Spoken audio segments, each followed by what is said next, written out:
এত বৃষ্টিতে তরমুজ গাছ আসলে বেশ একটু ঝুঁকির মুখে আছে।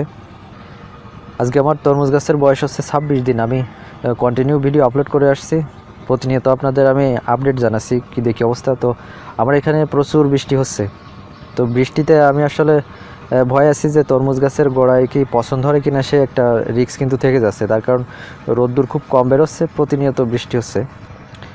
তো দর্শক, সবাইকে শান্ত আগ্রো বিডির পক্ষ থেকে অনেক অনেক প্রীতি এবং শুভেচ্ছা। তো আমার এই 26 দিন বয়সে তরমুজ গাছের কী দেখি অবস্থা সেটা দেখানোর জন্য আপনাদের নিয়ে আসছি। সারাদিনই প্রায় বৃষ্টি হয়েছে, এই কিছুক্ষণ হয়েছে মাত্র বৃষ্টি থামলো, তো যে কারণে এখন আমি আমার এই তরমুজ খেতে আসতে পারছি। তো একটা না এইভাবে বৃষ্টি হলে আসলে কিন্তু একটা রিস্ক থেকে যায় যে তরমুজ গাছের গোড়ায় কি পছন্দ ধরে কিনা। তো আমি দেখলাম যে এখনও পছন্দ ধরেনি। তো আমি এই বৃষ্টির ভিতরে আসলে কি ব্যবহার করছি সেটা আমি আপনাদের সামনে শেয়ার করব।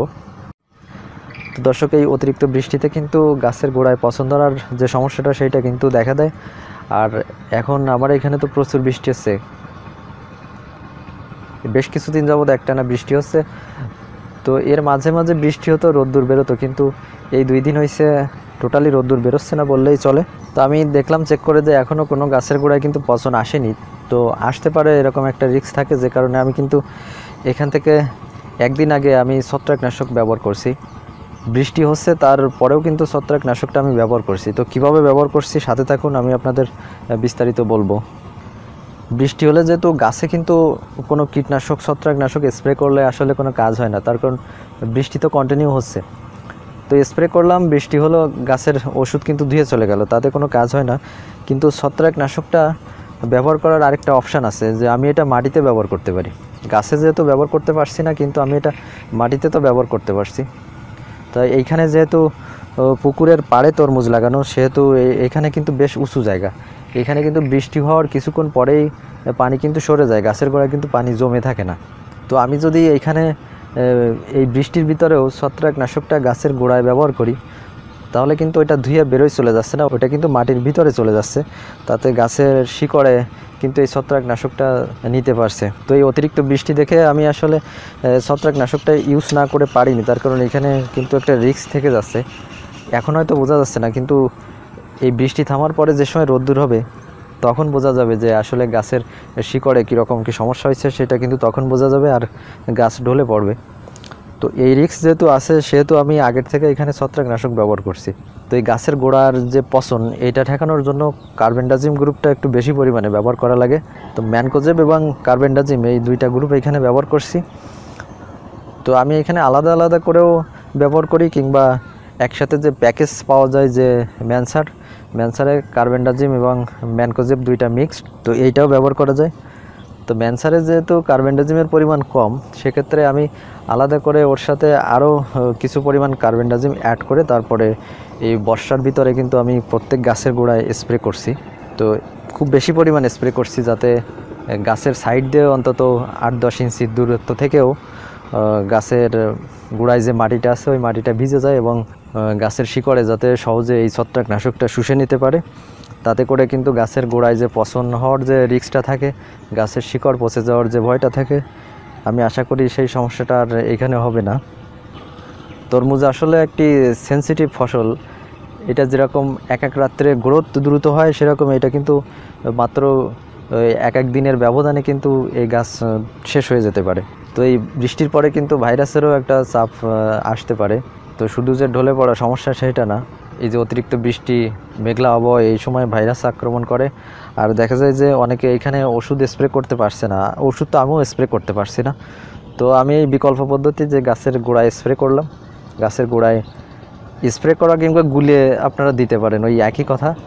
গুলেও যদি গাছের গোড়ায় একটা পরিমাণ মতো ঢেলে দেন সেটাও হবে, কিংবা স্প্রে মেশিনে দিয়ে গাছের গোড়ায় স্প্রে করলে হচ্ছে।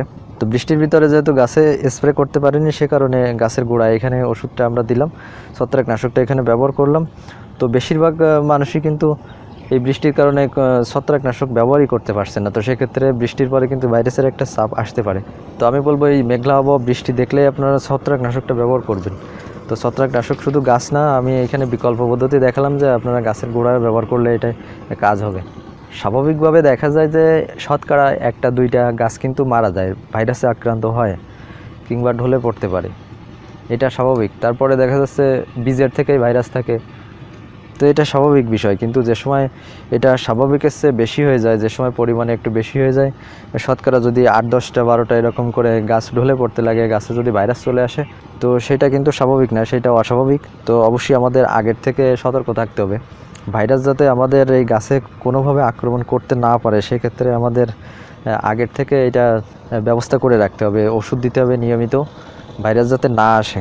প্রবাহমান যে ভাইরাসটা, প্রবাহমান এই ভাইরাস কিন্তু এরকম মেঘলা আবহাওয়া, বৃষ্টি এরকম আবহাওয়ায় কিন্তু প্রবাহমান ভাইরাসটা আসে, বাতাসের সাথে ভেসে চলে আসে। আর এখানে যে সংক্রামক যে ভাইরাস, যেটা এক গাছে হয় এবং সেই গাছের থেকে অন্য গাছে সংক্রমিত হয়, তো এই ভাইরাসটা আসলে আপনারা কোনো তরমুজ গাছ আক্রান্ত হওয়ার সাথে কিন্তু সেটা আপনার ক্ষেত থেকে উঠায় ফেলবেন। তাহলে এই সংক্রামক যে ভাইরাসটা, এই সংক্রামক ভাইরাসের মাধ্যমে আপনার অন্য গাছেও কিন্তু এটা আক্রান্ত হতে পারে। তো আজও আমি সকালে দেখছিলাম আমার এখানে প্রচুর পরিমাণ ফুল ফুটছিল, পুরুষ ফুল ফুটছিল বেশি, অল্প কিছু স্ত্রী ফুল ফুটছিল, কিন্তু জালি দাঁড়ানোর মতো যে ফুল, যেগুলা সাইজে একটু বড় হয়, সেই ফুল কিন্তু এখনও আসেনি, খুব সামান্য 2-1টা পরিমাণ আসছে। তো যেগুলা মূলত গাছে দাঁড়ায়, জালি দাঁড়ায়, সেগুলো আছে বেশ একটু মোটা সাইজের জালি পড়ে। তো সেরকম জালির সংখ্যা খুবই কম। আমি আশা করি এই বৃষ্টি থামলে হয়তো এর ভিতরে 2-4 দিনের ভিতরে সেই জালিগুলো আমি আমার এখানে দেখতে পাবো। আর আমার অনেক দর্শক আসলে আমার এই গাছ দেখে তারা অনেক ব্যস্ত হয়ে পড়ছে যে আমার এই গাছের গ্রোথটা একটু তুলনামূলকভাবে বেশি, স্বাভাবিকের চেয়ে বেশি, আমি নিজেও বুঝতে পারছি। তো এই গাছের গ্রোথ দেখে কিন্তু অনেকে দেখলাম যে ব্যস্ত হয়ে পড়ছে যে তাদের গাছের গ্রোথ কম হচ্ছে। তো এইটা দেখে যদি আপনারা অতিরিক্ত মাত্রায় সার ব্যবহার করেন, ভিটামিন ব্যবহার করেন, তাহলে কিন্তু হিতে বিপরীত হতে পারে, আপনাদের গাছ কিন্তু নষ্ট হয়ে যেতে পারে। তো যে কারণে হোক না কেন আপনার গাছের গ্রোথ কম থাকতে পারে, কিংবা আমার গাছের গ্রোথ তুলনামূলকভাবে একটু বেশি হতে পারে। তো সেইটা বিষয় না, গাছ যদি সুস্থ থাকে গাছে কিন্তু ফলন অবশ্যই দিবে, আপনার গাছে তরমুজ অবশ্যই হবে। গাছ যদি সুস্থ থাকে, হয়তো আমার গাছে 10 দিন আগে হচ্ছে, আপনাদের গাছে 10 দিন পরে হবে, এটাই হয়তো বিষয়। তো সেক্ষেত্রে কিন্তু আপনারা অতিরিক্ত মাত্রায় সার ব্যবহার করবেন না, আপনারা শুধু চেষ্টা করবেন যে আপনাদের গাছটা যাতে সুস্থ থাকে, গাছে যাতে পোকায় আক্রমণ না করে, গাছে যাতে ছত্রাক আক্রমণ না করে, সেইটা খেয়াল রাখবেন। হয়তো গাছের পরিচর্যার কাছে গাছের গ্রোথ কম বেশি হতে পারে। আমার এখানে প্রথম থেকে আমি সঠিক মাত্রায় পরিচর্যা করছি, তারপরে আবার এই যে অতিরিক্ত মাত্রায় বৃষ্টি হলে এমনিতেই গাছের গ্রোথ বেশি হয়, আর প্রথম থেকে আমার এখানে পরিচর্যার কোনো ঘাটতি ছিল না। তো এ কারণে আমার গাছের গ্রোথ স্বাভাবিকের চেয়েও একটু বেশি হয়েছে এই বৃষ্টির কারণে। তো এটা দেখে কেউ ব্যস্ত হয়ে আপনাদের গাছের গোড়ায় কিন্তু অতিরিক্ত মাত্রায় সার ব্যবহার করবেন না, আপনাদের কাছে রিকোয়েস্ট থাকলো। তো গাছ সুস্থ রাখেন, আর এই মেঘলা আবহাওয়ায় বৃষ্টি থেমে যাক, তারপরে গাছের গোড়া যে সময় শুকাবে, তারপরে গাছের গোড়ার আগাছা পরিষ্কার করে, গাছের গোড়ার মাটি আলগা করে তারপরে আপনারা সার ব্যবহার করেন। তো এর আগে আপনারা ছত্রাকনাশক, কীটনাশক এইগুলা ঠিকমতো ব্যবহার করেন। আর এই বৃষ্টির ভিতরে যদি আপনারা গাছের গোড়ায় সার ব্যবহার করেন, তাহলে সেই সারটা কিন্তু কোনো কাজে আসবে না, এর বিপরীতে ক্ষতি হতে পারে। তার কারণ সার ব্যবহার করলে গাছের গোড়ার যে শিকড় পচে যেতে পারে, এই স্যাঁতসেঁতে যে পরিবেশ, এই স্যাঁতসেঁতে আবহাওয়ায় আসলে সার ব্যবহার করা উচিত না। তো আমি বলবো যে আপনারা একটু ধৈর্য ধরেন, আবহাওয়া ঠিক হোক, আপনাদের গাছের গ্রোথও ঠিক হবে এবং আপনাদের গাছের ফলনও ভালো হবে, আমি সেটা আশা করি। আর অনেক সময় জাতের ক্ষেত্রেও এরকম ভিন্ন হতে পারে, যেহেতু পাখিজাটা লাগাইছি আর পাখিজায় আগাম ফলন দেয়, সেক্ষেত্রে গাছের গ্রোথ এজন্য আমারটা বেশি ভালো হতে পারে। তো আমার এই গাছের গ্রোথের সাথে তুলনা করে আপনারা আপনাদের গাছের অতিরিক্ত টেক কেয়ার করার চেষ্টা করেন না, ধৈর্য ধরেন, সব কিছু ঠিক হয়ে যাবে। আবহাওয়া ঠিক হলে সব কিছু আস্তে আস্তে ঠিক হয়ে যাবে। তো দর্শক, 26 দিন বয়সে আমার তরমুজ গাছের গ্রোথ কেমন সেটা দেখালাম। তো এই বৃষ্টির ভিতরে আমি ছত্রাকের হাত থেকে আমার তরমুজ গাছকে রক্ষা করার জন্য আমি কী ব্যবস্থা নিলাম সেটাও আপনাদের সামনে তুলে ধরলাম। তো আমি একেবারে প্রথম থেকে শেষ পর্যন্ত আমার এই তরমুজ ক্ষেতের আপডেট দিতে থাকবো। তো এছাড়াও মাছ চাষ, সবজি চাষ সম্পর্কেও বিভিন্ন ভিডিও আমি আপনাদের উপহার দেই। তো অবশ্যই আমার চ্যানেলের সাথে থাকবেন। আমার এখানে আমি শুধু তরমুজ না, বরবটি চাষ করছি, বেগুন চাষ করছি, তারপরে উচ্ছে চাষ করছি, কুমড়া চাষ করছি, ভেন্ডি চাষ করছি। তো সব কিছুর আপডেট আস্তে আস্তে দিব। তো তরমুজটা যেহেতু বেশি গুরুত্ব দিয়ে চাষ করছি, আর দর্শকদেরও চাহিদা থাকে এই তরমুজের উপর ভিডিও দেখার জন্য, সে কারণে এই তরমুজের উপর কন্টিনিউ ভিডিও দিচ্ছি। তো অবশ্যই সময় পেলে অন্যান্য যে সবজি চাষ করি সেগুলোর উপরেও ভিডিও নিয়ে আসবো। তো দর্শক, এই ছিল আজকের ভিডিও।